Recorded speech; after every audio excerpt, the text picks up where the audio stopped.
O injetável trimestral, ele contém somente progesterona em sua composição. Progesterona, ela bloqueia a ovulação, impedindo que a mulher tenha um risco de engravidar, né? E aí, ele é um método que, por não conter o estrogênio, ele é mais liberado do ponto de vista se a mulher for hipertensa, se ela tiver enxaqueca com aura, que são aqueles pontinhos brilhantes, né? Ele também pode em mulheres que fumam, então ele é liberado nesses casos. Mais à frente eu vou estar explicando as indicações e contraindicações bem direitinho para vocês entenderem melhor. Só que aí, a maior dúvida do injetável trimestral é se ele engorda ou não engorda. Então, eu posso dizer assim que de todos os métodos anticoncepcionais que existem, talvez o método injetável trimestral, talvez não, com certeza, ele é o método que mais interfere no ganho de peso da mulher. Então, ele tem uma ação que pode sim aumentar substancialmente a retenção de líquido e pode sim também aumentar o ganho de peso. Então, muitas mulheres que utilizam o injetável trimestral vão ter a queixa de ganho de peso. Lógico e evidente que isso não é uma regra absoluta, mas isso pode acontecer. Porque, assim, na verdade, o injetável trimestral, o efeito é inchar bastante a mulher. Então, as mulheres, elas percebem muito inchaço. Outra queixa muito frequente do injetável trimestral é mastalgia, que é dor nas mamas. Então, a mama incha bastante, a mulher sente muito desconforto nas mamas, elas também percebem dor de cabeça, né? Elas se queixam bastante de dor de cabeça. A alteração do humor também é uma queixa frequente do injetável trimestral. Aí, doutora, mas diante de tudo isso, né, a pessoa engordar, que é pior, né? Que mais o que ele tem de vantagem? Não, a vantagem dele é que ele é um método que é disponibilizado pelo SUS. Ele é um método que você só vai precisar estar fazendo ele a cada 3 meses.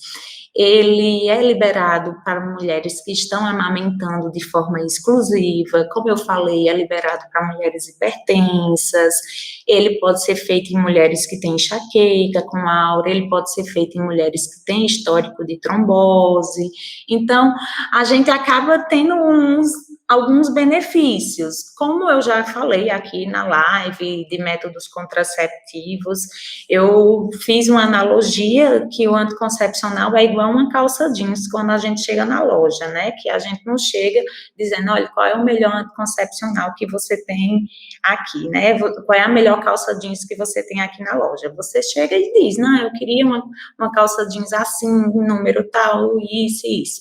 Então, a gente vai avaliar o perfil de cada mulher, de cada paciente, para poder indicar o método. Eu acho que no consultório mesmo, o que eu prescrevi até hoje, injetável trimestral, só mesmo, acho que umas 5 pacientes, no máximo umas 5 pacientes, em todo o meu período atendendo. E aí, assim, cada paciente tem uma situação em particular, né? Muitas vezes é uma mulher que tem sangramento intenso, que tem muita cólica menstrual, que eu ofereço outros métodos contraceptivos que contêm só progesterona, por exemplo, o comprimido, mas ela não aceita bem o comprimido, esquece o comprimido, ofereço o DIU medicado, e aí o custo do DIU medicado é um custo um pouco maior, ofereço o implante anticoncepcional, o implante anticoncepcional também tem um custo um pouco maior, e aí a gente fica meio preso, né, meio amarrado no método contraceptivo, tem que prescrever alguma coisa para aquela mulher, né, às vezes ela tem enxaqueca com aura, que é aquela enxaqueca, aquela dor de cabeça que lateja, né, que fica pulsando, e aí ela associada a isso, ela vê pontinhos brilhantes, ou então vê a visão se fechando, ela tem contraindicação a estrogênio. Então, a gente se limita mesmo a métodos com progesterona, né? E aí, métodos com progesterona que a gente tem são comprimidos, o DIU medicado, que é o Mirena, o implante anticoncepcional e a injeção trimestral. Outra queixa também muito comum do injetável trimestral é a acne, né? Ele tem um efeito androgênico em alta dose, como o trimestral o povo diz, é uma bomba de hormônio, ele é uma bomba de hormônio mesmo. E aí ele faz um efeito androgênico, ele pode aumentar pelos, ele pode aumentar a acne, não é um método legal, não gosto assim, particularmente. Outro problema também do injetável trimestral é que ele também pode causar irregularidade menstrual. Em geral, o que ele vai causar é uma diminuição do fluxo menstrual da mulher, uma diminuição da frequência da menstruação dessa mulher.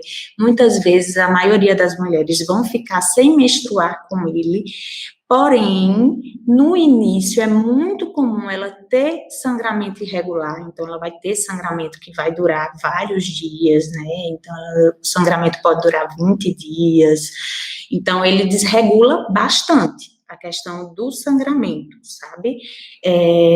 E com relação ao retorno da fertilidade dessa mulher, já foi visto que o injetável trimestral pode alterar o retorno da fertilidade da mulher em até 9 meses. Então, ela para de tomar a injeção, ela pode passar até 9 meses para poder voltar à fertilidade dela normalmente.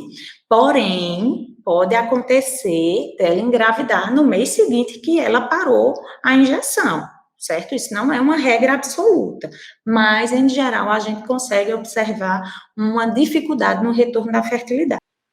Olá, pessoal! Esse foi um trecho da live que gravei sobre anticoncepcionais injetáveis. Então, eu falo sobre injetáveis mensais, injetáveis trimestrais, falo da Perlutan, do Daiva, do Ciclofemina, do Depomês, Noregina, Mesigina.